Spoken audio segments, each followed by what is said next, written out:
The LCS Challengers League is brought to you by Turo, the world's largest car-sharing marketplace. Find your drive. Court is now in session. Thank you for coming to the Challengers League court. Today, we in fact have the top laner of Wildcard, Zamuto. Zamuto, you are accused of having purchased 0 control wards this season. How do you plead? I plead guilty. Guilty? Yeah. Guilty? Yeah. Pleads guilty. Do you feel those are the appropriate number of control wards to be purchasing? Nah, I mean, control words, completely useless. Like, I'm just trying to buy my damage items, and then we win. GG. Another witness from another team saying that you have been putting down your yellow trinkets as late as 6 minutes into the game. Yellow trinkets are a crutch for bad players. We are calling Dombre to the stand. Honestly, I think I'm a fan. If you're like a carry top laner, like buying pink 75 gold, it's just like, it's like not worth it. You say that as a carry top laner, you know, you can spend that gold on more damage items, but are you aware that your top laner has played 7 games of Gragas this season? Oh, I mean, he's got to get the items. It's okay, it's okay. Like tank items, they're pretty OP. You soak up the damage, so I guess it's fine. Keel to the stand. Could you give us a character witness as to whether or not this is appropriate behavior from your top laner? Given how he uses the words he has, I think it's very appropriate, yeah. Today we told him the word Herald and he failed the word over the wall. I think it's a great decision. To be fair, Zamuto is pretty good about using blue trinkets. Deligo and Dombre overly buy words to compensate. I think Zamuto should just buy slightly more. Deligo, is there anything that you would like to say in his defense? In his defense? Or offense? If you want to be part of the prosecution, you can. Yes, I think I might have to prosecute him for this. I don't think I've ever seen that before in my 4 years of being a pro player. Are you aware that expert testimony LS upon this realization said good? Yes, I am aware of that. Some people buy too many pink wards, and I think that some people buy too few pink wards, and that there's always a healthy balance, just like everything in life. Lens, can you speak to some of the pain and anguish that this has caused you? My top laner just playing for gold. He doesn't value pink ward. I think it has to be punished. What do you think would be an appropriate sentence? 10 games of required to buy 2 pink wards every back. The court hereby finds Zamuto guilty and sentences him to 10 games of community service. Court adjourned. Welcome back, everyone, to LCS Challengers Wildcard. That right there was a statement game. After getting 2-0, they are mad about it, and they showed it on the Rift, Josh. Yeah, it was not a particularly close game. It definitely felt as though Wildcard, they had a spot where they had 2 winning lanes for sure, and they only had 1 that was kind of up to Supernova to take down, but Keel comes around the mid lane, finds a kill early on, and suddenly you have 3 winning lanes and no opportunity for Supernova to bounce back later on. What you think of that Wildcard performance right there, Gabby? Was that pure money or what? See, I like Alsum 4. Wildcard, they usually perform fairly well. I'm a wildcard believer, but also specifically in some of the players that we've seen on this team that have been around for a while. I think Keel does deserve a lot of props for how he was able to manage that early game, but the individual laning from everyone too was putting in a lot of good work and did not leave many openings for Supernova to come in. Such a different tone from the last time these 2 teams faced off. All right, well, we're going to be playing a little game called Emote Spam to kind of cool down from all the action we've seen. And I say that, and yet we're going to be looking at more action right now. Basically, what I need from you is to tell me what sub-emote best represents the play that you are going to be watching. Twitch chat, you're allowed to join this too. Of course, you need to be subscribed to LCS_Challengers or Pat to LCS for that matter. But we will be rolling the plays in just a second. Any questions? Nah, I mean, Jay's the GOAT. He just put all of them up in our production chat so I can just look at them. I don't have to remember them. Hey, yeah, there we Dang, look at that. So OP. go. Thanks, Jay. All right, let's pull up our first play right here. This happened over in the top lane. As this wasn't as much of a play as much it was a pester. As you said, Josh, before the minions even got there, Zamuto was already looking for hands. What emote is this deserving? I feel like for me, this is definitely a Heimerdinger not like this. You know, the one you can get over in LCS Challengers. It's just like, what do? This matchup is so good. He just goes and finds you in your own jungle and fight. He doesn't even have a potion. He just gets the raw coal. He's just raw dogging as he comes up top lane. Not like this. Not like Okay, this. okay. Gabby, how do you feel about this one? I kind of want to go for some Riz action. Oh! All right, you're going to have to defend that one a little bit. I don't understand. I feel like it's more about the look, right? And coming to be like, oh, did you expect me to be there? Am I already here? Huh. I feel sorry for you, but not really. Rizzle me this quacker. Yeah. Where are you What supposed if to stand to not take half your HP before the lane starts? What if I just go over here? What are you gonna do about it? I mean, I'm very interested in the type of game you spit out there, Gabby, but that's an interesting take. I think it was quite a lot to deal with over for Quacker, who's known to be at least one of the more challenging top laners to take on when you want to take that 1v1 fight. So why not start swinging before the bell even rings, man? I mean, it worked I just gotta out. say, Eric, if you're asking what kind of game she spits, she's the only one on this broadcast who's not single, so... True. she's got a little bit of one-up on us. Days. Partner buff. Days and days, baby. Let's move on to our next clip. Take a look over topside. No, this wasn't topside, this was mid lane. Right. Feel baited. I got baited too. Ooh. As you recall, Josh, that was the Leandri's burn, I believe it was. Yeah, it was the Leandri's burn. Okay, I kind of got a feel that the first part, you get the, what is this one? Hype? Cheer. It starts off with a cheer. This is when Supernova like actually finds something in the game. But then you also have to follow it up with the question marks, right? Like, we don't see exactly how it happens, but Robbie Bob dying at the end here. Oh, it's the shockwave on the back end as he dies. All right, no, that's just a double cheer. Double cheer coming through. Oh, double cheer. Double Okay, cheer. Hold on, I can fix this. Oh, we gotta... Gabby, meanwhile? Yeah, so I'm trying to go for the ones that are like not so obvious but still fit. I'm gonna go for wave because a lot of people were like waving from afar. Oh hey, I'm gonna hold from over here. Oh, I'm gonna shoot you all the way over there with my buster shot. Oh hi, I hope you enjoyed my burn from afar. Yeah, it definitely feels like one of those, like, are they waving at me? I'm gonna wave back so I don't, so I don't be rude about it. But then it's like not someone you actually know and you realize it's someone behind you. Yeah. So the two cheers and the wave. Double cheer. Let me see. What is this for me?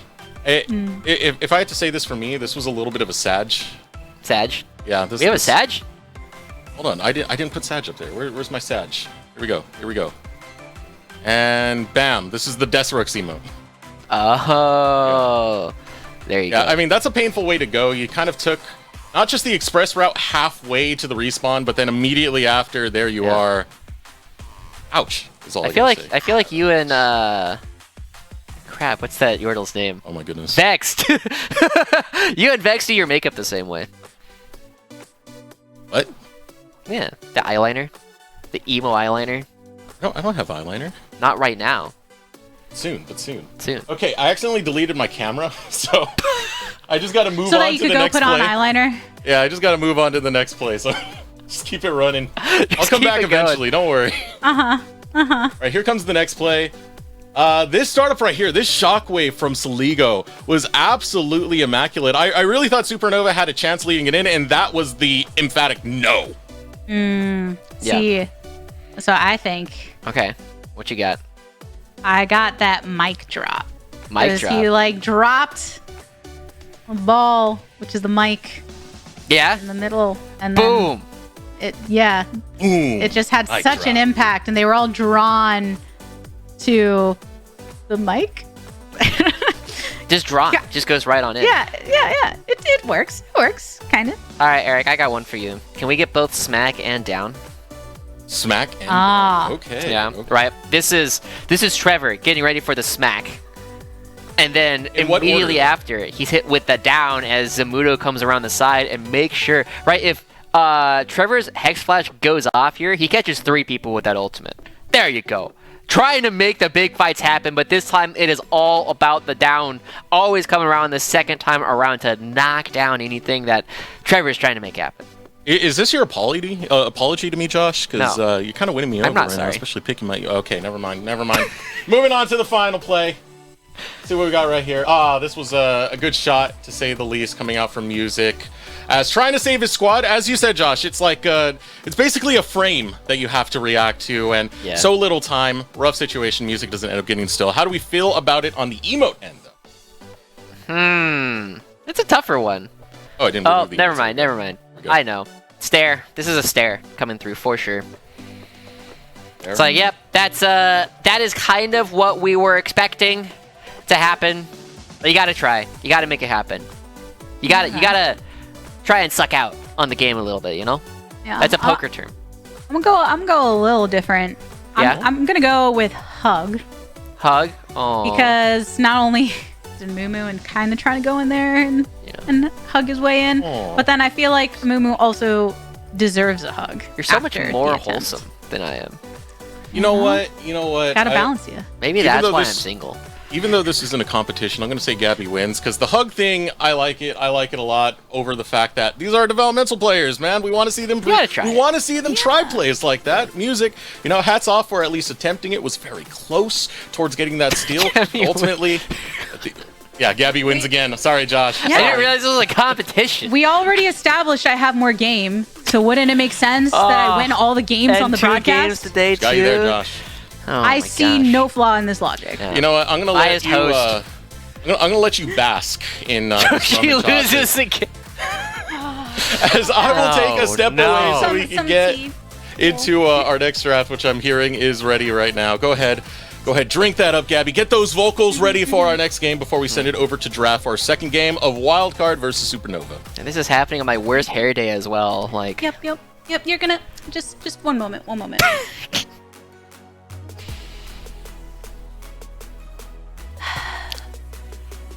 Okay, the winner is ready now, and All right, I Gabby, permit how you would- to join me in this draft. how would you like to start this discussion about these two teams? I would like to start it with, I'm wondering if you see any angle where Supernova could try to turn things back against Wildcard. If there's one point of power that can dismantle the team that just dominated, what would it be? I think the first thing that we need to see coming out from Supernova is they need to pick a winning top lane for Quacker. And being on the red side really can help that out. Because we got to see in game 1, Wildcard had 2 winning lanes that were like, what do you do? Even if you get the first kill in this lane, it's really hard to turn around for Supernova. And Wildcard, they had opportunities to try and shut down the one winning lane that Supernova had relatively early on. But now if Supernova can get 2 lanes with Prio, 2 lanes that are potentially winning on their own, it will in fact not only stop Keel from being able to go for a lot of these invades that we've seen Iverns do, but also give him an opportunity to showcase what Kraken can do. This guy, as a rookie on the Cassante, Renekton, and the Darius, has showcased a lot of strength, just wasn't able to do it this last game. And if he can manage to pull back into that strength, though, could be a different story for their fate here against Wildcard in the second game of their matchup. Tristana is the first lock-in, so Robbie Bob's coming off kind of a rough Tristana game there. Soligo got a little bit hyphy with the gold and then was able to use that ultimate more effectively in the team fights later. But Wildcard may be switching things up in terms of that mid lane position. The Rel, again, for Trevor, I think we agree, Joshi, that there were those good points of engage. For instance, there was a good moment that Trevor was trying to make happen in that topside jungle, but then just that narrow corridor being very punished by Lens's positioning, which we talked about going into the matchup and how strong that is in the team fight.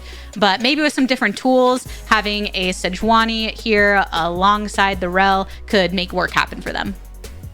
So as we kind of look at it, right, Wildcard, even with not a whole lot of need to pivot the way that they're trying to play this game, choosing to pivot anyway, showcasing that they can play multiple styles. Now, they do have to win it to actually, like, help to prove that, but coming up with the Ivern, also bringing out the Azir and the Aphelios, they have a ton of damage. Now the big thing that they need is they need ways to, 1, get fights started, and 2, to stand in front, right? Luckily, those 2 circles tend to be you know, a Venn diagram of just a single circle. If you are big and strong, if you are able to take damage, you can usually get some engages going as well. And so Wildcard are looking for opportunities to create space for their backline, because if this game just goes in a similar position, Wildcard are going to absolutely shred everyone apart in the second half of the draft.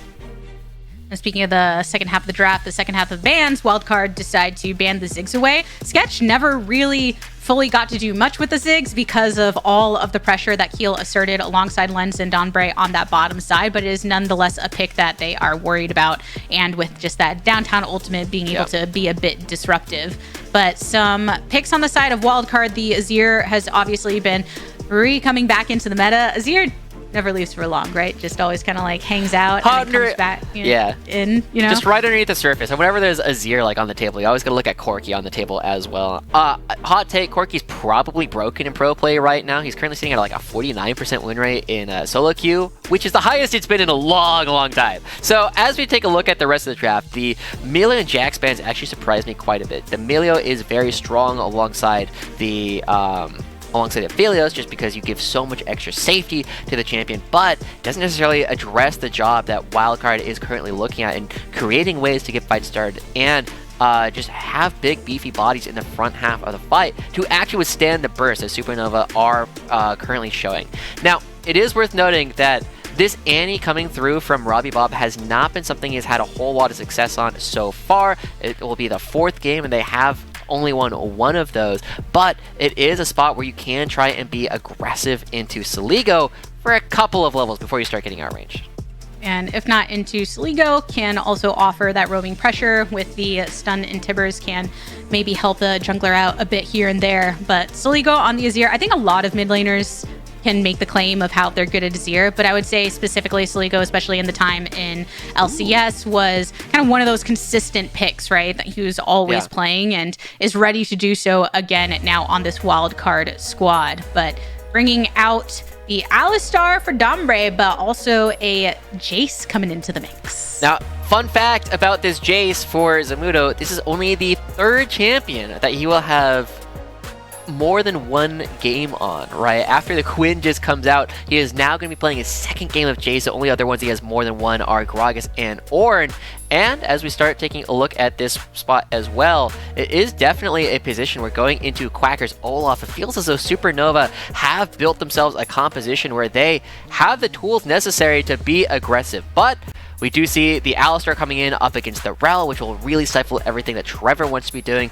And we also see that Keel on the Ivern will create a lot of pressure on everybody else in the game just because of how much effective tankiness he gives to the rest of his team. And so Supernova, as we take a look, the top lane should go relatively well, but I'm a little bit worried that the mid lane and the bottom lane are both not points of strength coming out for Supernova, and you really need one of those lanes to be winning in order to allow music to play up against Keel.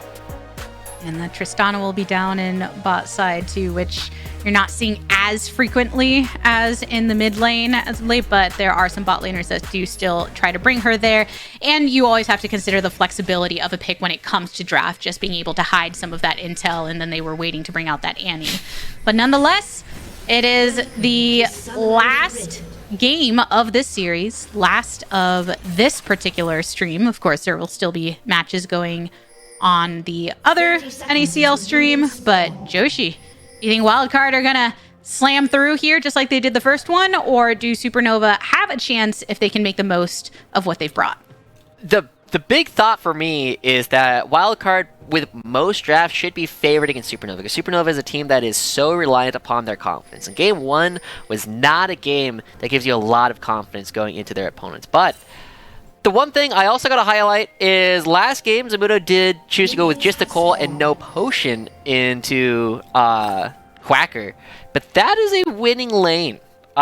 This is not a lane that tends to go nearly as well, and he's choosing to forgo a potion once again. And I just got to say, like, that is so dangerous, right? He does not have the sustain going up against Quacker's Olaf, which is Quacker's best champion by a decent margin. And it makes sense that Supernova go onto a comfortable pick for Quacker when you're trying to bounce back from that first game that Wildcard were able to dish out, and already having to pop some of the sustain though on Quacker as he steps up. It should be an interesting top lane matchup. I gotta check. Did Zamuto buy a control ward last game? I'm gonna guess no. Uh-oh. Ludo, still watching your Warden, but gotta watch your step. Flash already used, traded for the Ghost. And this is something that I am very worried about coming out for Zamuto, right? Now with no flash, now with no sustain in his kit other than auto attacking, where he gets a couple HP back every single time he gets an auto attack down. This is not the version of Zamuto that we are nearly as used to seeing, right? You know, there was a whole conversation that Dombre had, like, yeah, you know, you gotta get your damage items out relatively quick. You're playing this carry top laner, and he's playing carry top laner again, but he's not strong. He does not have priority in this lane, and Music already coming towards top, potentially looking for an invade, potentially looking for a dive.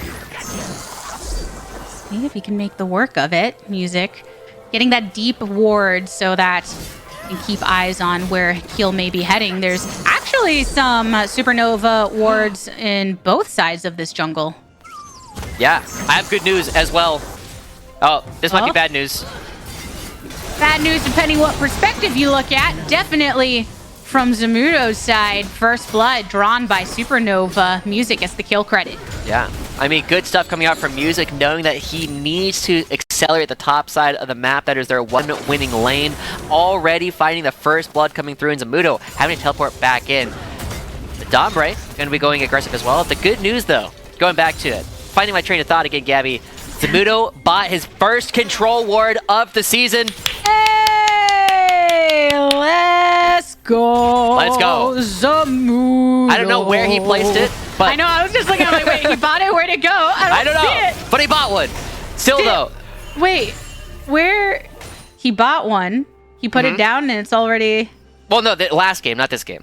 Oh, okay. Yeah, he has. I got so confused. He has like, not wait, bought a I see control word nothing. so far this game, but the other big part, right, we will be paying attention to how much of a lead Quacker can build here in the up in the top lane. It is still a good matchup. He has the flash and no flash from Zamuto, and this matchup gets worse for Jace before it gets better, right?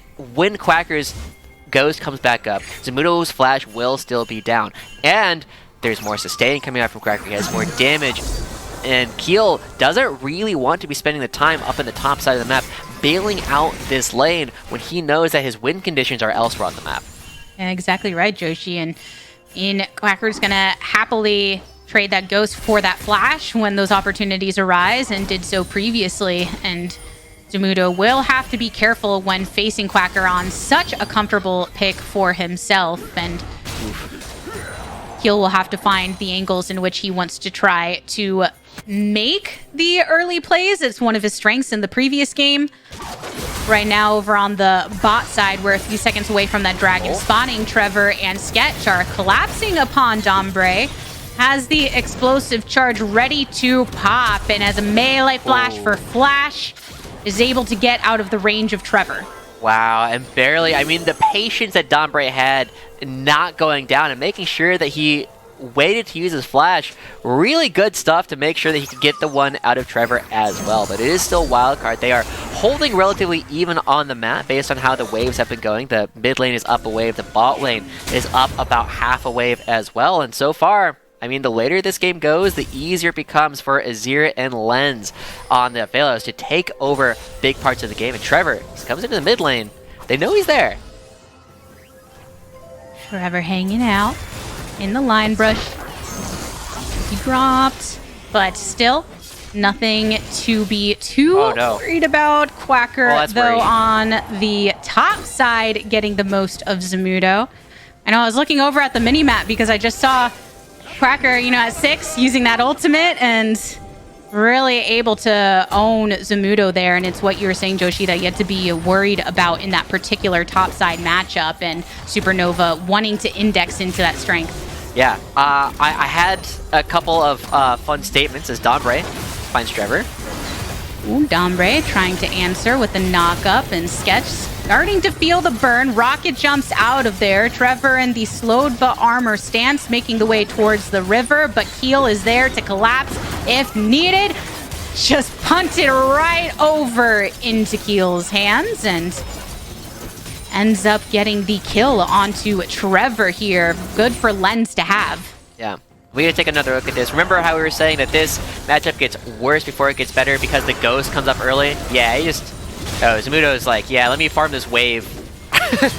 Yeah, like, I'm already gonna die. I would just like to, if I can, get the cannon or I something. legitimately think if Zamuto had turned on Quacker there, that he kills him. Right? Like, that amount of health that Quacker had at the end was enough that the Shock Blast and a Hammer Cube probably would have taken him down. But either way, it is still Quacker that comes out on top, finding a solo kill up in the top lane, and it's creating a lot of pressure. However, the rest of the map is still going well enough for Wildcard that they are the ones with a gold lead. We said that this mid lane is good for Annie until it's not, and it is already a spot where it's no longer a position where Annie can really control the mid lane on their own. And so Soligo taking control down there. Lens and Dombre we just saw fighting that 2v2 kill in the bottom lane as well. And so this very rapidly is becoming a game that we have been seeing coming out from Supernova and Team Fish Taco. Can the top laner salvage the game?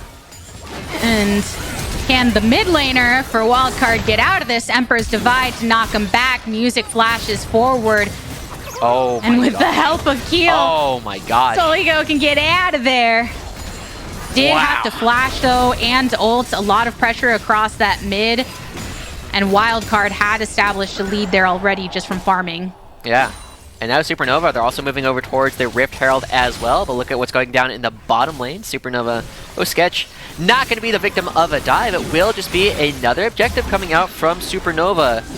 It's too early to say that they are favored to win this game, but they do have some serious win conditions, and if you can continue to snowball your top lane in particular, I mean, Olaf can really take over this game. So much of the tools that Wildcard have in order to try and deal with him are crowd control. They don't do a ton of damage during this mid game when they are still waiting for Azir and Aphelios to ramp up.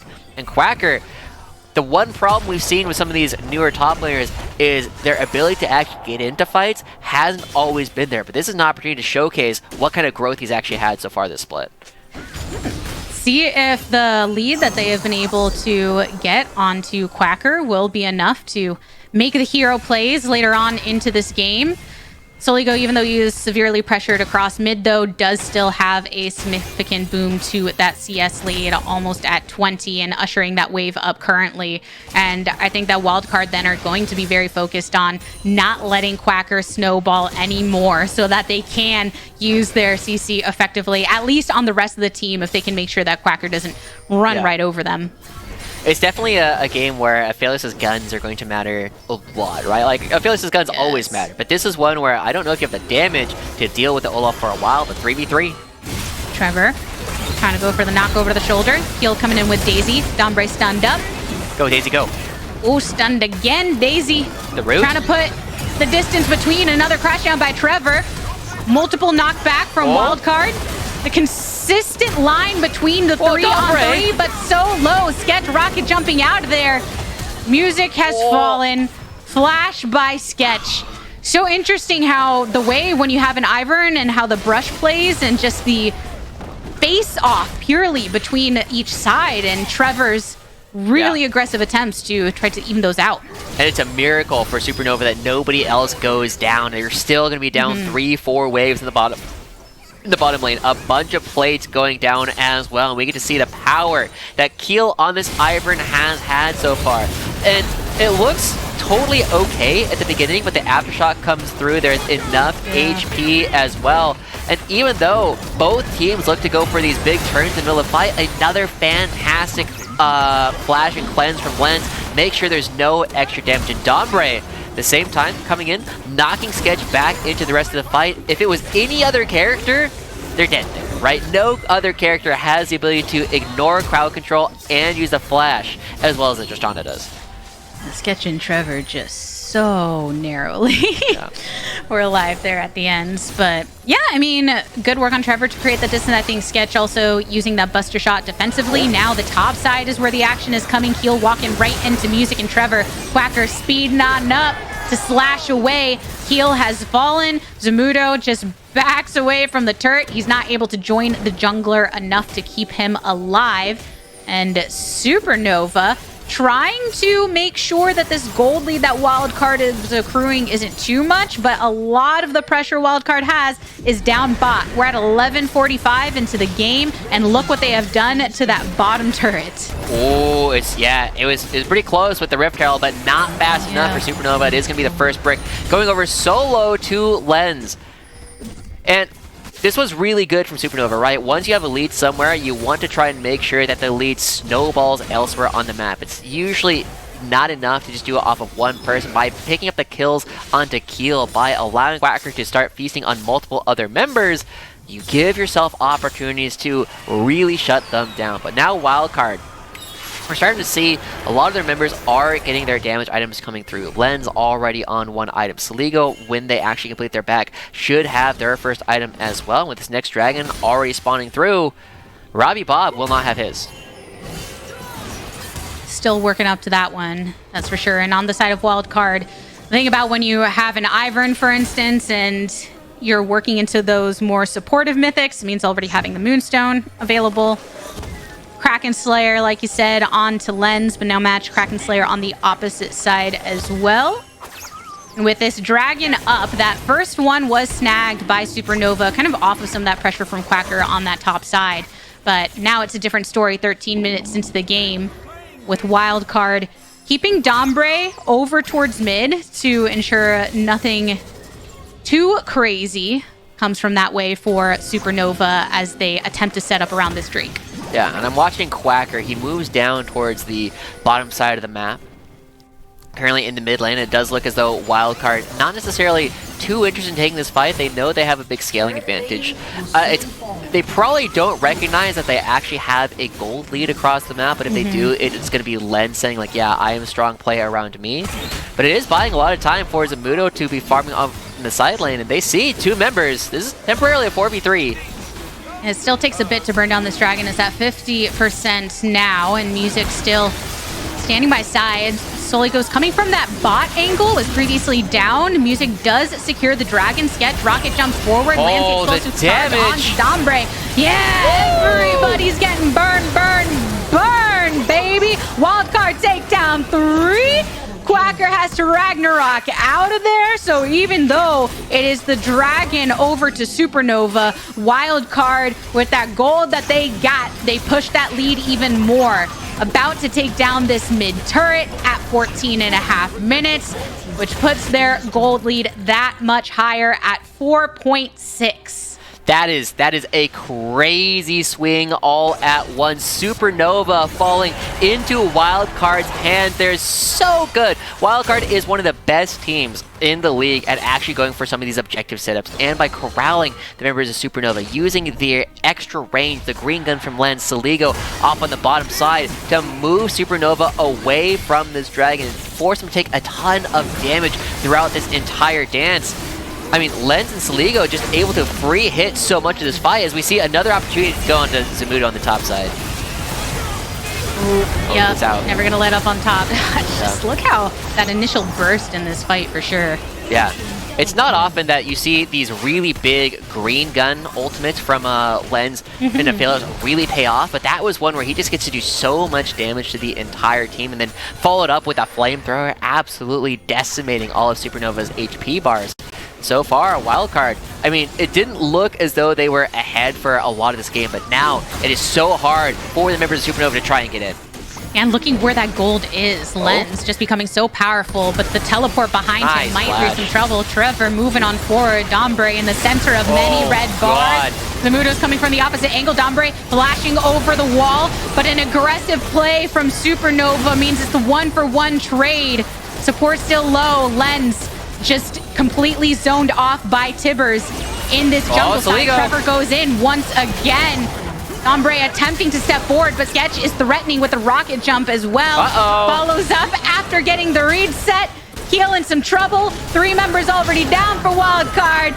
And Lens Plenty of damage in his hands, but can't dish it out to Supernova, so they get the Rift Herald. And there we go. We asked the question, can the members of Supernova actually get in on these fights? Can the top laners take control when they need to? Quacker able to step up on that one. A lot of funny things happened in that last fight, Gabby, but it is still Supernova cutting into the gold lead relatively heavily.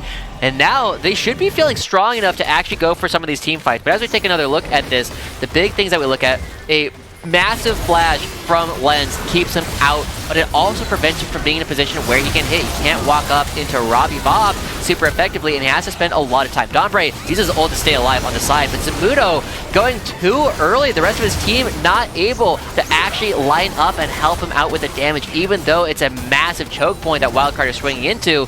Saligo ends up just getting caught. He's not able to sit there and deal the damage. That just allows us just trying to start hopping again. And I think that Supernova, Joshi, really needed to be able to get this fight, because that gold lead was almost approaching 5,000. Wildcard were ready to just not even care about the 2 dragons they lost. But getting that opportunity on this top side means you've already slashed that gold lead somewhat significantly to at least give Supernova some sort of openings. They had taken down that tower on the top side previously. They want to try and break open the side lane as well. Teleport coming in from Wildcard. They have Keel and Dombre rotating from within the jungle side. But same for Sketch. Emperor's Divide manages to separate Quacker enough to get him down. And that's the biggest, most slippery threat that Supernova has to offer, and Wildcard now feel that agency to move on forward. And crucially, giving over the kill to probably the most important member of Wildcard's composition. This Azir outranges every single person. That's a lot of money that they just picked up off of Quacker. And crucially, right before the dragon as well, people can go ahead and recall if they want, or just take so much control. Now they're going to be taking another turret on the bottom side of the map. The amount of attack speed that Saligo is able to put out on a lot of these structures should allow them to get effectively 2 kills going over to Saligo. Potentially 4 kills between the shutdown, the kills, and this turret, all making Saligo's coffers swell. And just like that, we're back to where we started. Swung on back. Yep. Look, that number looks familiar. Yeah. Oh. 4.6. But Robbie. Well, Robbie Bob trying to find Soligo, stuns him up, and Music and Trevor rotating from the river so that Soligo has no point of exit. Tibbers drop down below his passive turret. And that'll do it. Robbie Bob taking down the threat that you were just talking about. Needs to have that gold and be able to outrange the rest. Suddenly, Supernova now going to be on 3 dragons, threatening another game off of Wildcard. If they go 3-1 against Wildcard, this split, massive props. The game looked really done and dusted after some of the early fights, but the fight around the Rift Herald really putting them back in. This catch down here on the bottom side, picking up Saligo, earning them another dragon. They have some tools, Gabby. They have the aggression that they can go for. If they can be aggressive, if they can be the ones who are jumping on top of fights to get them started before Saligo and Zamuto can put down real damage, that'll put them in a much better spot. I made a claim before that potentially only Team Liquid Challengers was good enough to prevent Wildcard from winning with these poke-style compositions. Supernova threatening to do the same. Trevor blasted away. Daisy brought in Zamuto out safely, but yeah, I think one of the major differences between Game 1 and Game 2 is in Game 1, Supernova were able to get an occasional pick, but there was never really an objective after it, any way for them to fully capitalize. That previous play was the exact opposite. We'll see how they fare just in the straightforward fight, though. Same position we saw from last time. Teleport coming in from Supernova, but in the center of it all, it's Wildcard that are burning down. They don't have Lens. That's the biggest source of damage, and now with Dombre taken away, Wildcard don't have anyone to provide that front line for the remaining living members. And Supernova, they turn on to the Baron. About to be 21 minutes. Trevor takes a decent amount of damage from the shock blast from Zamuto through that acceleration gate. But Supernova, they're ready to try to turn it. They still have the numbers advantage. 5 currently all standing, but their health bars just fall low enough. It's still fairly early to be poking on that and still waiting for some spikes to come from them. So at least Wildcard with the 1 still standing do prevent the Baron take. Yeah, Wildcard, I mean, still still strong enough to go for some of these plays. That's the second time, like you called out, the exact same place where Wildcard lost a fight earlier on, and Quacker just able to get on in. Trevor with another massive Magnet Storm. Once Lens goes down, there's just not enough damage coming out from the rest of Wildcard to keep anyone alive. And even though Zamuto does teleport in, gets a little bit of poke down, it's still a double kill going over to Quacker. This Olaf that got so much acceleration early on in the game is taking control. This was originally a game that we were looking to see if Zamuto or Quacker come out on top. The answer was, in game one, well, I mean, he got like the hardest counter matchup I think we've ever seen. And then after that, Quacker gets the counter matchup, and he is taking off with this. This is a much more dominant performance from Quacker in the counter than we saw from Zamuto. 6-1-2 right now. Feeling pretty good about it, and very much able to use that Ragnarok effectively when Wildcard are trying to survive in those fights. He's already on 3 items. The Radiant Virtue comes through as well as the Death's Dance. The problem that Wildcard was having is that, I mean, they have a lot of crowd control, but Olaf doesn't care about that. Their damage isn't online just quite yet. Ombre, multiple knock-up with the headbutt pulverize. I think that Wildcard at this point are always looking for Trevor, right? Trevor is clearly the one coming in trying to get the lock. Oh, they're just hitting. But their sights are on the Baron currently. Supernova dropping all kinds of wards in the back of the pit, but control is preventing it. Trevor gets knocked up. Dombre beefing up to try and take as much of the damage. Wildcard, they're ready to turn it. Ragnarok has already been popped by Quacker, and that's probably one of the biggest resources that Wildcard were hoping to draw away before re-sticking onto this Baron. But Supernova, they want to try and step up to it. They have to be wary of the poke that Zamuto offers. Trevor into the back of the pit. Stunned up, Daligo throws the Emperor's Divide, and Trevor has fallen. Wildcard sticking to their guns, taking down 2 members of Supernova, grab the Baron buff for themselves. Even more kills on the exit, and Wildcard really snowballing here, trying to get the ace. Quacker, you ain't got no Ragnarok, you ain't got no Ghost, you ain't got nowhere to go, buddy, when the enemies are all wearing purple. Wow. Lascone's on out. Wow, the way that Wildcard goes for some of these setups and just sticking to their guns as well, super impressive, right? The initial fight, Dombre still had the ultimate available, and they're still hunted. They're still hunted. That's what happens when Quacker is on the other side of the map. Ragnarok activated once again, slamming into Keel. So does manage to get some value, follow up onto even more. Zamuto, you're in some trouble. Trevor doesn't have the ultimate, so they can't really come through. Nonetheless, though, that's a couple of the purple cloaks that have been stripped away. And that was some work put in here by Quacker. And it's at the worst time, too. The Turo Baron buff is already a half done, and it is now an uncontested Mountain Soul coming out for Supernova. Quacker just erupting out of nowhere. A double kill onto the 2 members. The whole crowd control and no damage. The 2 worst people to try and pick up Quacker on the other side of the map. But Wildcard, their damage finally online, and I was like, oh yes, this is it. This is where Wildcard starts turning the game around. They can kill Olaf consistently in these fights.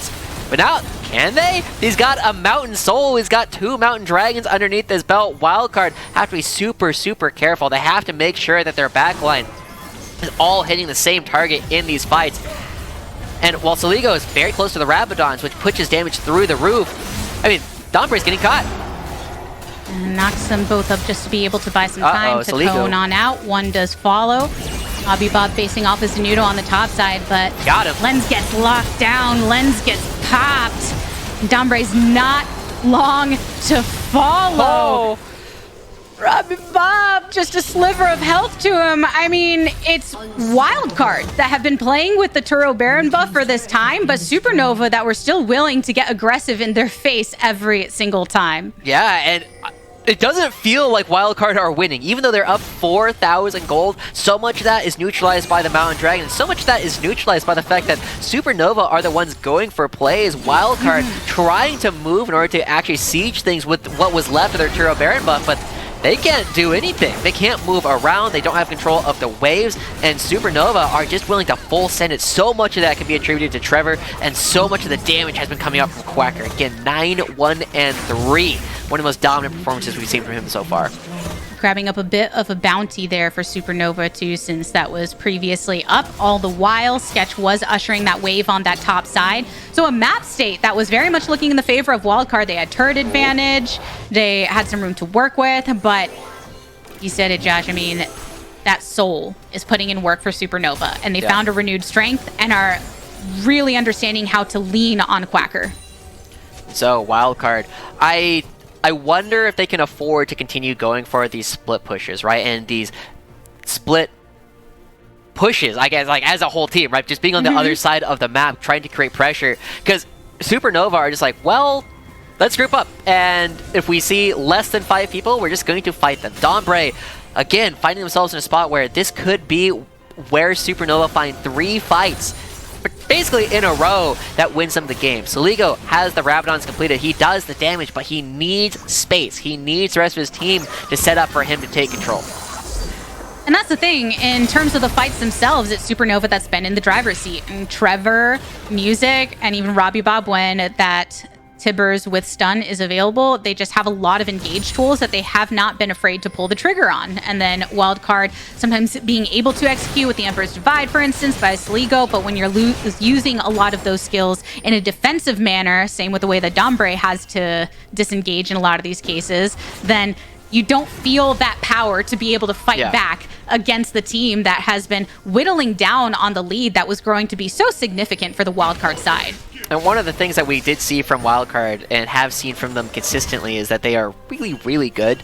I call them static objective setups, right? When you just kind of line up and draw a battle line, Wildcard is so good at saying, this is our point of no return. If they cross this, we are going to go for an engage. They're really good at those kind of setups. But they've only done that once. It did get them the Turo Baron buff the first time, but they weren't able to do it after that. Now Zamuto feels strong enough to fight Robbie. Going for it. Robbie drops Tibbers. Dishes a lot of damage. Leans over towards Music. So Zamuto falling here. So flash used by Robbie Bob, but had the ultimate, had the jungler here for the collapse. And Supernova, they're feeling themselves at this point, Joshi. Yeah. They know that they have really altered the momentum in their favor. Even if that gold lead is still there for Wildcard, it's Supernova that have had control over these engages. It might sound dumb, but that might still be worth it for Wildcard, even with Zamuto dying. Because Robbie Bob's flash is one of the most valuable buttons in the entire game in his ability to actually get fights started and for him to actually be aggressive. And now his Wildcard move up to try and potentially contest a Baron take, and he doesn't have it. All of Supernova were waiting in the wings because there was no vision established by Wildcard, but there's the attempt. Trevor flashes on in, attempts to grab the Magnet Storm, but falls. Teleport in from Zamuto so he can confer the assistance. Does have that poke from downtown, but Supernova, since they lost Trevor, they lost their engage. They lost the opportunity, and Wildcard get a lot off of that pick. Turn their sights on Baron, and they did grab it last time. They just didn't get to follow up with enough of a siege, but this time they burn it down quickly, and the Turo Baron buff is Wildcard's to claim once more. And we keep going back to this, Gabby. It's a 5,000 gold lead once again for Wildcard. I think it's the third time we've hit that number, but Wildcard are not able to maintain it. Now, Gabby, this next fight probably wins the game, right? The fight around the Elder Dragon and how Wildcard will set up for that will probably put them in either a winning state where they can turn around and go 2-2 against Supernova, or give Supernova the opportunity to go 3-1 against the team that is, again, currently in second place. Wildcard not going to make the same mistake, though. They're not moving as a bunch of small units. Instead, they're moving as one group of 5. They're trying to make sure that they don't give any opportunities for Supernova to pick them off one at a time. And Supernova, being that they're at the bottom of the standings themselves are pretty tight, so getting a win makes all the difference in their attempt to trek upwards. Wildcard looked so dominant in game number 1, but it's looking much more even-keeled in the mid-game here. Elder getting started up. This is a buff that was designed to be able to end the game, whether the fight around it or the buff it provides. Trevor looking for the angle on the back of the pit. Wildcard are funneled mostly in the riverside. Gotta be careful if you get put as fish in a barrel here. Sligo venturing on forward. Dombre zoning off with the supports. The supports are both just focused on one another. Nice. 5,000 on to the Elder, and there's the fight. Supernova going for it. Shut down onto Lens. You take out the damage again. Zamuto coming out of Golden. He goes for the kill into Sketch, but Sketch ends up popping the watch of his own. Dombre long to be slayed. It's a 3-for-2 trade, but Wildcard, they ain't standing for long. Keel cannot peel enough. Triple kill for Quacker, and Supernova claim the Elder. Every dragon of the game to slice through Wildcard. A third straight 5,000 gold lead coming up for Wildcard, turned on its head as Supernova find another fight. Quacker going huge in the fight. Quacker and Trevor teaming up to find the players that they need, putting themselves, I mean, look at that gold graph. There's so many plateaus up and down where both teams suddenly are trying to find this stable point in the game, but it never happens. One of them always is blowing up the fight, and so the Turtle Baron buff that Wildcard's picked up twice, this is the second time where they're going to get nothing off it because of the way that Supernova has been fighting. Two of them. Two of them. Yep. Couldn't do anything with it. I mean, you look at the map state before any of the Barons came into play, and it was Wildcard in the driver's seat, but Supernova have been able to push against them every step of the way, and this time just taking it off of them, and now have the Elder. We see Quacker, all of his inventory slots completely full across the board. Wildcard pushed back, and Trevor still looking for some of these flanking opportunities. Wildcard, they need to be very careful, right? They might need to give up one of their inhibitors just in order to keep this game going. They still have scaling opportunities. They still have the damage necessary later in the game. As we start setting up, it is so tough to fight against this Elder Dragon and the Mountain Soul. That's so much extra damage, so much extra HP the Supernova are playing with. And just looking at the Supernova side, we've seen what Tristana can do when sieging onto these turrets. They're getting that much faster in their ability to push. Keel is doing all he can. Oh, there they go. Try and zone him off. Music through the Glacial Prison. Dunbury's been slowed down, and Ragnarok activated. Quacker's going for the backline. Saligo has to flash away. Not long before the execute kicks in. Throws the Emperor's Divide. Little too late. And Wildcard dismantled. Another double for Quacker as he stands strong on the Olaf. What a way to make a statement against the team that believed they could dominate their opponents at 2-on-7 in the first round robin. Supernova bringing it even. What a scrappy game. I mean, two players in particular standing out in that one. Quacker and Trevor just teaming up so well in order to consistently take down the members of Wildcard. Wildcard try to stand tall. Zamuto goes for this risky pick and absolutely gets clapped by Quacker up in the top lane. He does so much damage. If we bring it up, the most damage in the game, and it's not close.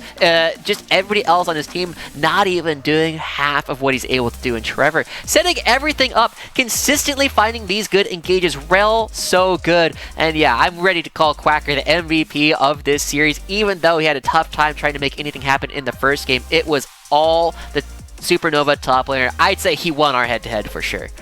It always feels good when a player is getting called out for being on a comfort pick and then it works out. Yeah. Because it's extremely satisfying in the end, right? And I mean, Olaf being able to do so much, you saw Wildcard had the gold lead for so much of that, and it really didn't matter in the end. So props to Supernova for just being able to hold it down there. Before we go, I just have to say that is the second time today that we've had players do 40% or more of their team's damage share. That doesn't happen very often. We saw Shochi do it earlier. Now we saw Quacker do it on the Olaf as well. I mean, Alex is always one that says you can't give certain players certain champions. You can probably give Quacker Olaf, but you can't give him a good matchup in the top lane to boot. Gosh. Congratulations to Quacker on a performance there on the Olaf. What a play it was. I know that we have all been enjoying what we have seen of the NACL so far today. And as a reminder to everyone watching at home, the LCS Challengers League is brought to you by Turo, the world's largest car sharing marketplace, where you can book any car you want for just about any occasion. Forget about boring rental cars at Turo.com. I know that it looked like Supernova were speeding through on their own wheels in moments of that game, particularly when the Ragnarok was popped there for Quacker. But that does it for our gameplay officially on this broadcast. We do have more to come, so don't go anywhere. An interview and our closing thoughts on the day. So we'll see you on the other side of this break. Welcome back to the Emote Shopping Network. Today, we have great deals for a great cause. So in this turntable, we have some of the finest emotes from Moofy over at twitch.tv/LCS_Challengers. And guys, I'm not exaggerating. These are all custom made and can be yours. We sold out of our limited edition Founders badges, but the rest of the collection can still be yours with a click of the button. Makes great gifts for grandparents, kids, or that special someone in chat. You know, I'm not supposed to do this, but get this. If you use your Twitch Prime, you get all of this for free. That's right, no money down, all yours on Jeffrey's tab. But wait, there's more. If you want to complete your collection, check out these custom emotes over at twitch.tv/PathToLCS. And half the proceeds go directly to helping the players in the league. Wow, an incredible deal, and you won't want to miss it. Welcome back, everyone, to LCS Challengers. I am joined with the Quack Attack himself. It is Quacker of Supernova. After a very dominating performance, man, how does it feel to have an MVP level performance? How do you feel about it, man? You know, actually, it's a little bit of some mixed feelings. I mean, I feel very good about my performance, and I thought, like, wow, just like that was quite the game. But I think that, like, the core of it, our team is. I mean, let's just say that maybe some of the plays that game should have gone better, and like we have a little bit of like dysfunction, and that's like just something I have to accept. So definitely like some more to work on, and like it's like a lot on me too. Like our team is just I'm not like playing that well with my team, I think. But in terms of like that's like what I would attribute like our game 1 loss to, and then I think like why we had some like shaky moments in game 2 also. But that's why I'm feeling like mixed is like yeah, I did well, but definitely still have a lot more to work on. You got to work more with your team, but in terms of your individual play, it's kind of outstanding. You're really up there when it comes to solo kills. I want to point out one moment in game number 2. It was 24 minutes in. You're just chilling in bot lane with Kill and Dawnbray, and you decide to outright murder them in a 1v3. What were comms like? Did people notice it went on and just like said something in the back end of it? Yeah, I mean, we were all watching it because it was like 40 seconds to Elder Drake. And I thought I was dead actually because I thought Jace was chasing too. But apparently he wasn't there, so I was just flipping it even if he was going to be there because I was going to die, I think. But yeah, so I was just like, okay, I'm just going to go in and see if I can take 1 or 2 with me. And it turns out that Jace wasn't even there, so I just get both of them for free. And I was like, all right, let's go. That's pretty good. That's the Viking mindset right there. If I die, I'm taking you with me, right? Yeah. Olaf, by the way, whenever you're on this champion, you just embody what it means to be a Viking. What makes you so comfortable on this bit?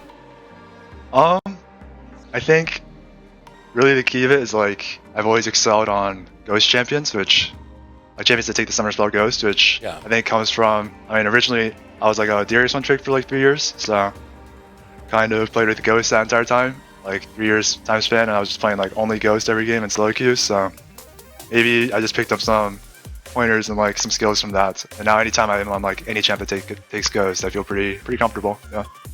Shows. Definitely shows. I mean, highlighted that play earlier.